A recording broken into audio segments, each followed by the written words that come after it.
Okay, enough of all of this. Let's zero right in on the myths of the present.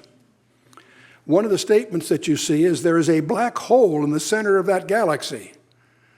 Why do they say that? Well, if there wasn't, they can't explain its level of energy output. That's a conjecture to try to explain something they can't explain. There is invisible dark matter in that galaxy. Why do they say that? Because otherwise they cannot explain why it rotates the way it does. The way the galaxies rotate imply that there's not enough mass there to cause that to happen gravitationally, so there must be mass that we can't see. That's why they call it dark matter. Okay. Another statement you see in the current, I'm talking about current reports in your literature. 96% of the universe is made up of dark energy and dark matter that we cannot see. Really? That all we know about mass comes from a 4% sample? You got to be kidding. Otherwise, clusters of galaxies would fly apart because gravity alone can't hold them together. Really? Then maybe something other than gravity is operative here. Pulsars are made up of strange matter. That's another statement you see if you start reading in pulsars. Otherwise, they can't explain their oscillator-type behavior. But here's the fun one. Photographs of connections between two astronomical objects that have different red shifts are only chance alignments. Red shifts are supposed to be measuring the expansion of the universe. They have some things that are so close together, they're apparently associated, and yet they have different red shifts. That's embarrassing. How do they explain that? See, if they're only chance alignments, otherwise the Big Bang is being falsified, the whole Big Bang theory. Halton Arp was Edwin Hubble's assistant, a long-time observer at Mount Palomar and also Mount Wilson. His photographs contradict the whole concept of the Big Bang. And so he's not allowed to publish in most of the technical journals because they don't agree with his obvious conclusions. I'm reminded irresistibly of a passage in Lewis Carroll's story about Alice through the looking glass. You probably remember that from your childhood days. Alice, the White Queen in the story, says to Alice, or actually Alice says, "One can't believe impossible things." Alice laughed. The Queen says, "I dare say you haven't had much practice," said the Queen.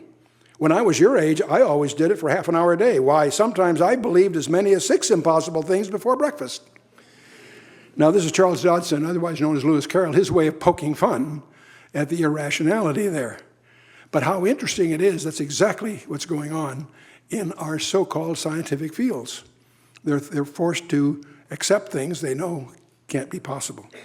So I want to talk a little bit before I go further on what I call Epistemology 101.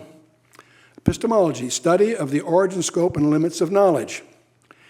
We take pride in a methodology we call the scientific method. How many have heard of the scientific method? The other name for that, more properly, is called the empirical method. What is the scientific method? If I gave you a written quiz, I imagine a few of you could pass, because here's what that really means. Step 1, you observe a phenomenon. Step 2, you seek patterns and measures in that observation. Step 3, you formulate a hypothesis from that description. And then the fourth step is you gather independent data to challenge that hypothesis. It's that simple, and yet it'll shock you to discover that it's rarely practiced in certain fields of science because they can't repeat the experiments that they're trying to explore. See, the search in scientific method is a search for failures, not successes. Theories can never be proven. Did you know that? That comes as a shock unless you've studied this field of study. That theories can never be totally proven. What they can do is defy being disproven, but they're never fully proven. They just they develop a reputation for being difficult to disprove. There's a big difference there, a profound difference there.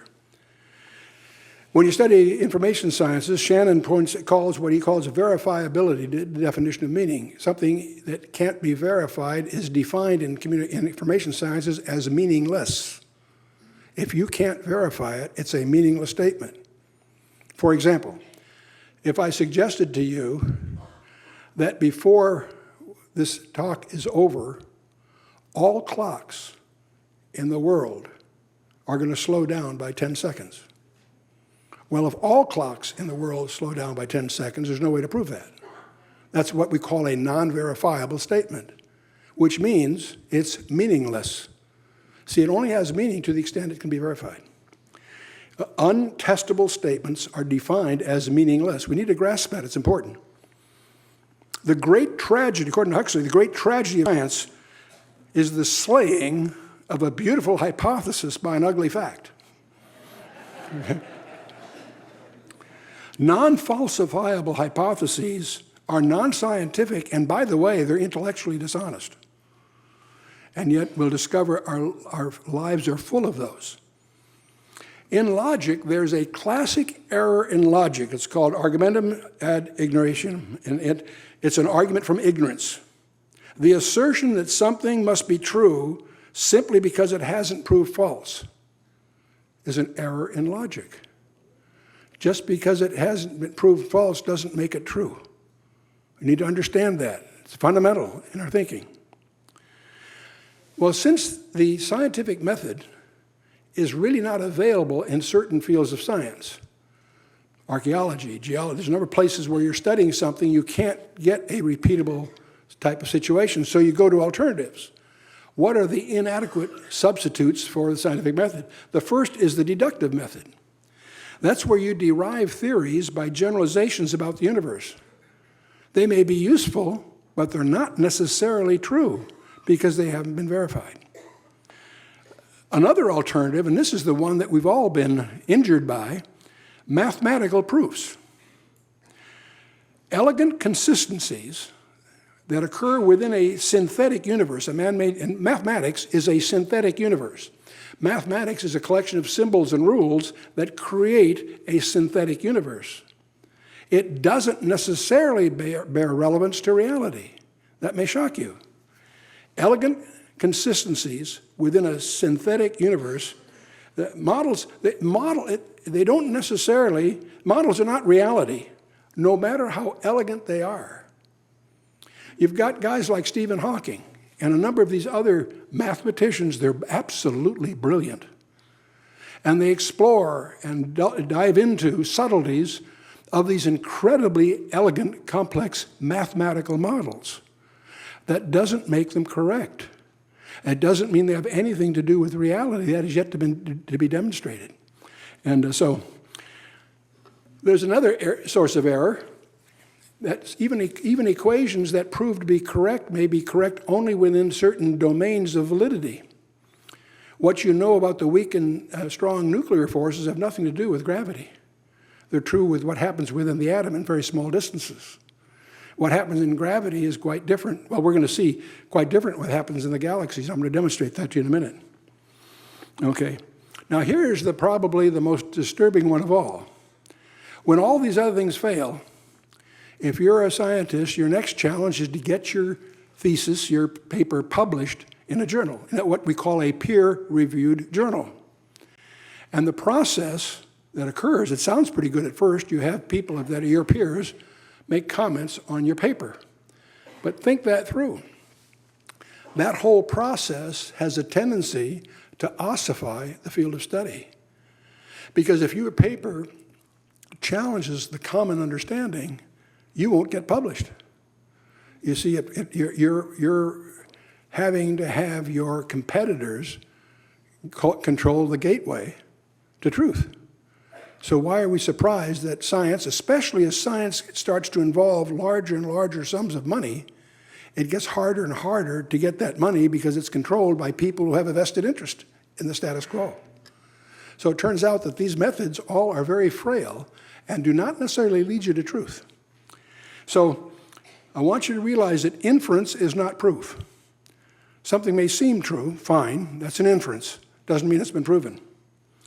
The other thing you want to guard against is avoiding the logical fallacy of asserting the consequent. What do I mean by that?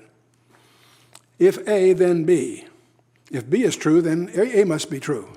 For example, if it is raining, the street is wet.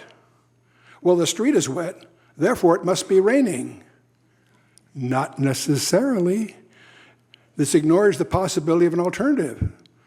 A street cleaning machine may have just gone through. I mentioned that, see, asserting the consequent is a common failure of logic. If you're not watching for it, we all do it, and it's wrong. The illusion of knowledge, the only one certain barrier to truth, is the conviction that you already have it. You know, our trademark Bible verse for over 40 years has been Acts 17:11. Be like the Bereans, in that they received the word of God with all readiness of mind, but searched the scriptures daily to prove whether those things be so. The difficult part of that policy isn't searching the scriptures daily. The difficult part is having an open mind, because we're all victims of our presuppositions. We need to guard against that and recognize that. Fortunately, the greatest obstacle to discovery is not ignorance. It's the illusion of knowledge, the belief you already have the truth. The Lord has been echoing in my mind. In my life, I go back, I can mention several places, been echoing in my mind, for reasons I couldn't explain, a phrase. I don't know where he gave it to me. I woke up one morning with this obsession. Metaphors reign,